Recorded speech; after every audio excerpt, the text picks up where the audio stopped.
बिस्मिल्लाहिर्रहमानिर्रहीम। नाज़रीन, मैं हूँ राजेंद्र और आप हमारे यूट्यूब चैनल देख रहे हैं। नाज़रीन, कुछ अहम तरीन इंटरनेशनल डेवलपमेंट्स हैं जो आपके साथ शेयर करते हैं।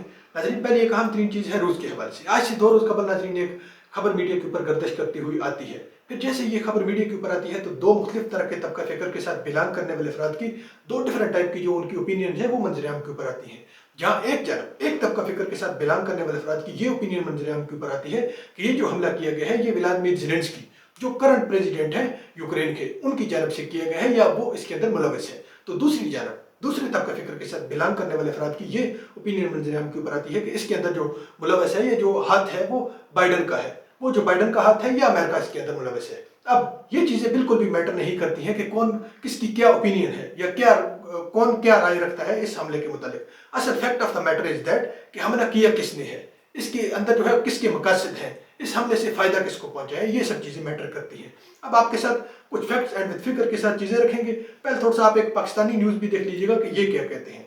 अब इसके मुताबिक यूक्रेन ने ड्रोन हमला करके सदर पुतिन को निशाना बनाने की कोशिश की, रूस का इल्जाम। अब एक तबका फिक्र के साथ बिलोंग करने वाले आपके सामने है, अब एक न्यूज़पेपर है, इसकी जानब से इल्जाम लगाया जा रहा है कि ये यूक्रेन ने किया है। अब इसी तरह से कुछ दूसरे जो है वो इल्जाम लगा रहे हैं कि ये जो अमेरिका ने किया है या अमेरिका के इसके अंदर हाथ है। अब हम आपके साथ with facts and with figure कुछ इस तरह की टेक्निकल चीजें आपके सामने रखेंगे कि फिर आपने ये डिसाइड करना होगा कि इसका जिम्मेदार असल कौन है। अब कुछ पॉसिबिलिटीज हैं वो आपके साथ शेयर करते हैं, पहले आप थोड़ा सा वो देखिएगा। अब नाज़रीन, होता ये है, माजरा यूं होता है कि जैसे ही हमला होता है तो उसके बाद पुतिन साहब पहला स्टेप लेते हैं। इंडिया टुडे के मुताबिक Vladimir Putin shifted to bunker after drone strike, Ukraine denies attack. अब यूक्रेन ने पहले तो जो है वो इनकार कर दिया है और उसके बाद जो है वो पुतिन साहब ये पहला स्टेप लेते हैं कि अपने आप को जो है वो महफूज कर लेते हैं, छुप जाते हैं बंकर के अंदर अपनी सिक्योरिटी रीजन की वजह से। अब इस हमले के बाद अब आप असल चीज देखिएगा, इंटरेस्टिंग चीज, मोस्ट इंपॉर्टेंट चीज भी है, आप देखिएगा द गार्डियन क्या कहता है। द गार्डियन ने एक नई टर्म इजाद की है नाजरीन। अब द गार्डियन कहता है कि फॉल्स फ्लैग और genuine attack, what we know about the Kremlin drone incident. अब द गार्डियन की जानब से फॉल्स फ्लैग ऑपरेशन की एक नई टर्म इजाद की गई है, मंजरेआम के ऊपर लाई गई है, इजाद तो ये पहले से थी। अब आपने थोड़ा सा ये समझना होगा कि जैसे ये द गार्डियन की जानब से ये फॉल्स फ्लैग ऑपरेशन की टर्म यूज की गई है तो फिर उसको कॉपी करते हुए, इंटरनेशनल मीडिया को कॉपी करते हुए इंडिया की जानब से आप देखिएगा क्या कहा जा रहा है। द टाइम्स ऑफ इंडिया अब ये कहते हैं कि failed bid to kill President Putin, could it be a Russian flag false flag operation. अब इंडिया भी उसी ट्रक के बत्ती के पीछे लग जाता है जो असल में जो एक स्टार्ट की गई थी द गार्डियन की जानब से, जो स्टोरी के ये फॉल्स फ्लैग ऑपरेशन हो सकता है। अब आप थोड़ा सा ये समझना होगा कि फॉल्स फ्लैग ऑपरेशन क्या होता है। उससे पहले थोड़ा सा आपको ये बताते हैं कि फॉल्स फ्लैग ऑपरेशन नाजरीन 16वीं सदी के अंदर, 16th सेंचुरी के अंदर ये एक टर्म इजाद की गई थी या इस तरह का एक ऑपरेशन का जो है एक सिस्टम स्टार्ट किया गया था। अब इसके अंदर जो है इसके पीछे सेवरल टाइप की रीजन हो सकती है। जो एक मेन जो रीजन होती है वो ये होती है कि शायद अब जो असेसमेंट हो सकती है वो ये हो सकती है कि पुतिन की जानब से ये एक फॉल्स फ्लैग ऑपरेशन इस वजह से किया गया हो कि अपनी ही आर्मी को, अपने ही सेल्फ डिफेंस सिस्टम को टेस्ट किया गया हो कि किस तरह से वो रिस्पॉन्ड करता है या उनका एक रिस्पॉन्ड करने का बिहेवियर क्या है। ये भी इसके अंदर रीजन हो सकती है इस मामले के पीछे। अब जो असल जो चीज है, इसको सेकंड वर्ल्ड वॉर के अंदर नाजरीन जो दूसरी जंग अजीम हुई थी, उस दूसरी जंग अजीम के अंदर तमाम जो जितना कुछ हुआ, नुकसान हुआ, लाशें उठानी पड़ी, इतनी ज्यादा असैसिनेशंस हुई, कत्ले आम हुई, कत्लो गारत हुई, सब कुछ हुआ, मगर आज से 20 साल पहले, ठीक 20 साल पहले अमेरिका इस नतीजे के ऊपर पहुंचा था और बाकायदा चीज की प्रूफ मौजूद हैं कि ये जो दूसरी जंग अजीम स्टार्ट की गई थी इसके पीछे जो असल जो चीज थी इसी तरह का एक फॉल्स फ्लैग ऑपरेशन किया गया था। अब क्योंकि जो बड़ी बड़ी स्टेट्स होती हैं, जो अगर कोई फर्ज करे, अगर पुतिन ही हमला करता है, आप एक छोटी सी एग्जांपल ले लें, अगर पुतिन हमला कर देता है आज खास तौर के ऊपर यूक्रेन के ऊपर, तो इसके पास कुछ रीजंस होनी चाहिए। ये सबसे पहले जवाबदेह होगा, वो अपनी आवाम के सामने जवाबदेह होगा। अगर पुतिन इस तरह का कोई स्टेप लेकर किसी भी रियासत के ऊपर हमला कर लेता है, चाहे वो यूक्रेन के ऊपर करता है या किसी और अमेरिका के ऊपर कर देता है, तो उसकी जो अपने आवाम को जवाबदेह देने के लिए या अपनी आवाम के सामने जवाबदेह होने के लिए उसके पास एक सॉलिड रीजन होनी चाहिए कि उसने भी हमारे साथ हमला किया था, उसने अटैक फर्स्ट अटेम्प्ट की थी। तो इस तरह का शायद कुछ लोग इस तरह का रंग देने के हवाले से भी सोच रहे हैं या शायद इस तरह का किया भी गया हो, क्योंकि जितनी बड़ी बड़ी स्टेट्स होती हैं ये कोई इस तरह की सॉलिड रीजन होनी चाहिए कोई इस तरह का बड़ा स्टेप लेने के लिए। तमाम मेजर स्टेट्स ये करती हैं।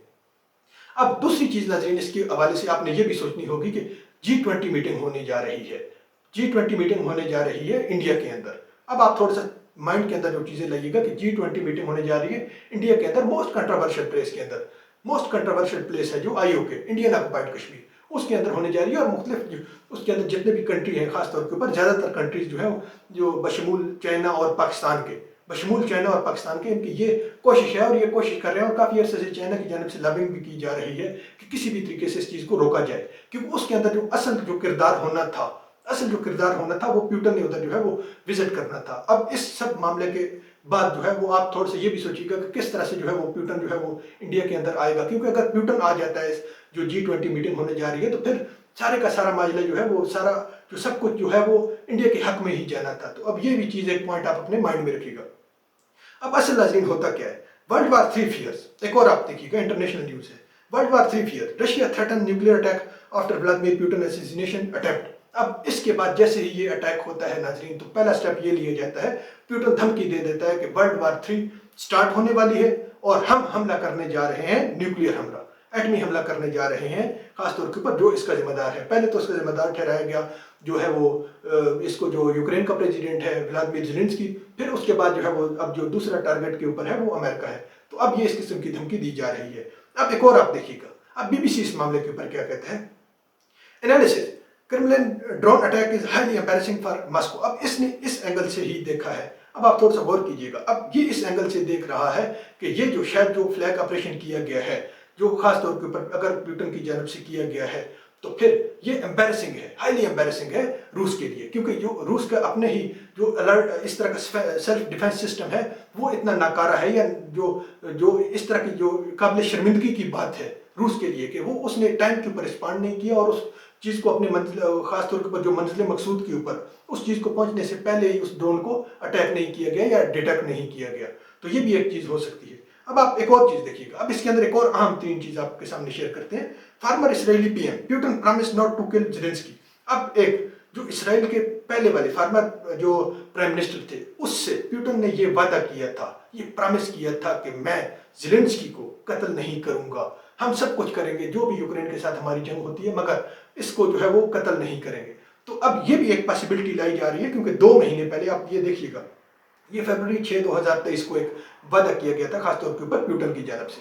तो अब कुछ लोग ये भी इस राय को भी मंजरेआम के ऊपर लेकर आ रहे हैं कि क्या पुतिन जो है उस वादे को तोड़ने जा रहा है, इसको बुनियाद बनाकर इस माजरे को कि उसने जो है ये हमला किया गया है खासतौर के ऊपर यूक्रेन की जानब से। तो ये पॉसिबिलिटी भी इंपॉर्टेंट है। अब नाज़रीन एक और आप देखिएगा, लास्ट एक आपके साथ चीज़ शेयर करते हैं, Ukraine reject Russia's claim of criminal drone attack. अब फिर यूक्रेन ने वही किया कि जी ये हमारी तरफ से नहीं हुआ था, तो उन्होंने जो है इस चीज़ को इनकार कर दिया। अब ये तो थी नाज़रीन कुछ पॉसिबिलिटीज़ जो आपने अपने माइंड के अंदर रखनी है। अब सब पॉसिबिलिटीज़ के बावजूद आप एक और अहम 3 चीज़ देखिएगा, टेक्निकल डिटेल्स। अब आपने खुद थोड़ा सा कॉमन सेंस के अंदर यूज करना होगा। पहले सबसे आपके साथ ये पिक्चर चल रही होगी, ये ड्रोन होगा। अब ये जो ड्रोन है, जिस ड्रोन से जो मौका वारदात के ऊपर जो कुछ काम हुआ है, आपने वो थोड़ा सा देखना है। अब ये जो ड्रोन जो यूज किया गया है, ये एक बिल्कुल इसी तरह का, ये जो आम फंक्शंस के अंदर खासतौर के ऊपर ये कमर्शियल टाइप का एक ड्रोन यूज किया गया है। आम फंक्शंस के ऊपर, शादी ब्याह के ऊपर या इस तरह की तकरीबात के ऊपर ये इस तरह के ड्रोन यूज किए जाते हैं। और इनकी जो टेक्निकल डिटेल जहां तक हमने देखी है, ये जो बयान की गई है रूस के मुताबिक, इसकी 1 से 2 किलोमीटर के अंदर तक इसकी रेंज है। 1 से 2 किलोमीटर के रेडियस के अंदर तक इसको जो है वो इसको मॉनिटर किया जा सकता है, इसको ऑपरेट किया जा सकता है, इसके बाहर इसकी लिमिट नहीं है। तो फिर अगर यही चीज़ है, क्योंकि ये बिल्कुल स्पेसिफिकली इसी मकसद के लिए डिज़ाइन नहीं किया गया है जिस मकसद के लिए इसे यूज़ किया गया है, तो फिर एक चीज़ आपके माइंड के अंदर वाज़ेह होनी चाहिए कि यूक्रेन और रशिया के दरमियान थाउजेंड्स ऑफ माइल्स का डिफरेंस, जो एक डिस्टेंस है, हज़ारों किलोमीटर दूर ममालिक है। तो फिर ये तो पहले ही अगर इस तरह की चीज़ सामने आ चुकी है कि जो ड्रोन उसके अंदर यूज़ हो रहा है वो किस तरह से आ सकता है, जिसकी 1 से 2 किलोमीटर से ज़्यादा जिसकी रेंज ही नहीं है, तो वो हज़ारों किलोमीटर दूर यूक्रेन से आकर रूस के ऊपर किस तरह से अटैक कर सकता है। एक ये भी पॉसिबिलिटी आप खुद देखिएगा, और ये एक झूठ बेनकाब होता है यहाँ से। अब आप असल जो चीज़ देखिएगा, असल मुद्दा। अब नाज़रीन ये जो एक क्रिमिनल के अंदर जो एक किला है पुतिन का, या जो उसकी रिहाइश गाह है, अब उसके अंदर 50 फीट ऊपर जाकर एक गुंबद है।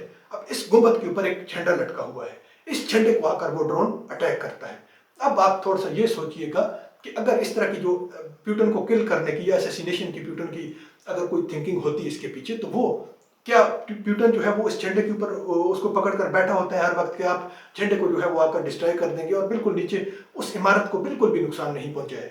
तो ये भी एक चीज़ है कि ये शायद किसी की ये खुद ही इस तरह का फॉल्स फ्लैग ऑपरेशन की तरफ ये एक बड़ा इशारा है, क्योंकि अगर इस तरह का कोई असैसिनेशन की अगर कोई रियल में कोशिश की जाती किसी भी कंट्री से, चाहे वो अमेरिका की जानब से या यूक्रेन की जानब से, तो फिर वो झंडे को क्यों निशाना बनाते, वो नीचे बिल्डिंग को निशाना बनाते जिसके अंदर वो मौजूद था।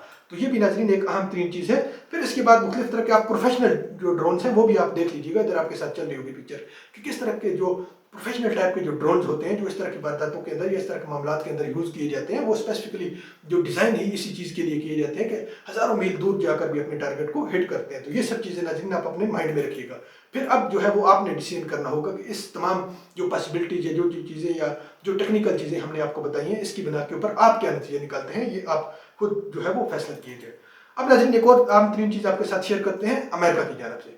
अब अमेरिका एक माह में दिवालिया हो सकता है, अमेरिका एक माह में दिवालिया हो सकता है, ऐसा कहना है खबरों के अंदर। अब ये कौन लोग हैं या कौन से ममालिक हैं जो इस खबर को रिपोर्ट कर रहे हैं, आपने पहले थोड़ी सी असेसमेंट करनी है। आप टेक्निकल डिटेल्स को, हर चीज़ को एक तरफ रख दीजिएगा, तमाम चीज़ों को एक तरफ रखकर आपने ये सोचना है कि कौन से ममालिक इस खबर को, या किन ममालिक को ये खबर जो है वो बूम की जा रही है, कि किन ममालिक की जानब से जो है इसको ट्रेंडिंग के ऊपर लाया जा रहा है। तो पहले नंबर के ऊपर आता है पाकिस्तान, दूसरे नंबर के ऊपर आता है अफगानिस्तान का मीडिया, जो इस चीज़ को जो है वो जो भंगड़े डाल रहे हैं इस मामले के ऊपर, या इस चीज़ के ऊपर खुशी का इजहार कर रहे हैं, या कुछ लोग मुख्तलिफ तरह की जो अपनी थिंकिंग है कि जी अमेरिका भी डिफॉल्ट होने जा रहा है। और फिर आता है बांग्लादेश।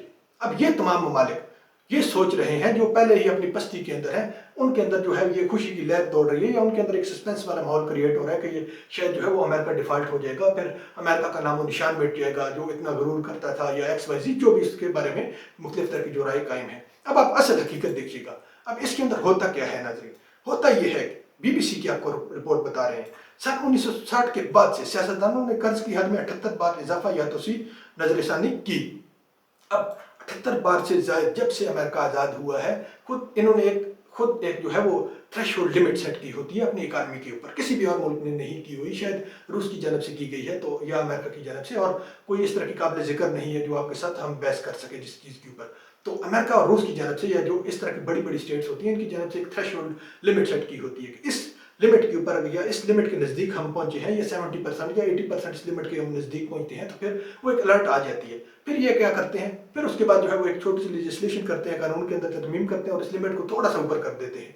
जब ऊपर कर लेते हैं तो फिर वो सब कुछ उसी चीज़ के ऊपर आ जाता है। अब ये कहा जा रहा है कि जी ये 4 माह के अंदर 762 या कितने अरब हैं, इतने अरब के कर्जे की ज़रूरत है, अगर ये ना मिला तो अमेरिका डिफॉल्ट हो जाएगा। ये खास तौर के ऊपर वही ममालिक या उन्हीं ममालिक के अंदर सस्पेंस पैदा हो रहा है जो लोग ये इस तरह के खुद ही, क्योंकि इसके पीछे कुछ रीजन हो सकती है, सेवरल टाइप की रीजन हो सकती है। एक तो ये रीजन हो सकती है कि तीनों ममालिक, आप देख लें आज तीनों ममालिक किस हालात के ऊपर पहुंचे हुए हैं, सब कर्जों की डिमांड कर रहे हैं अमेरिका की जानब से। तमाम जो है वो किसी को IMF का लारा लगाया हुआ है, किसी को वर्ल्ड बैंक का लारा लगाया हुआ है, किसी को एशियन डेवलपमेंट बैंक का लारा लगाया हुआ है कि जी हम आपको ये देंगे XYZ, जो भी सबको अपने अपने ट्रैप में फंसाने की कोशिश की जा रही है। और आखिरकार ये भी पॉसिबिलिटी इसके अंदर हो सकती है कि ये इस तरह की लाल बत्ती या सुर्ख बत्ती दिखाकर तमाम ममालिकों के जी हमारे पास तो कुछ चीज़ है ही नहीं, अगर है ही नहीं तो फिर खुद ही शर्मिंदा होकर जो है वो ये मांगेंगे ही नहीं, और खुद ही जो है वो सोचेंगे या खुद इनको एक और चक्कर में फंसा दे।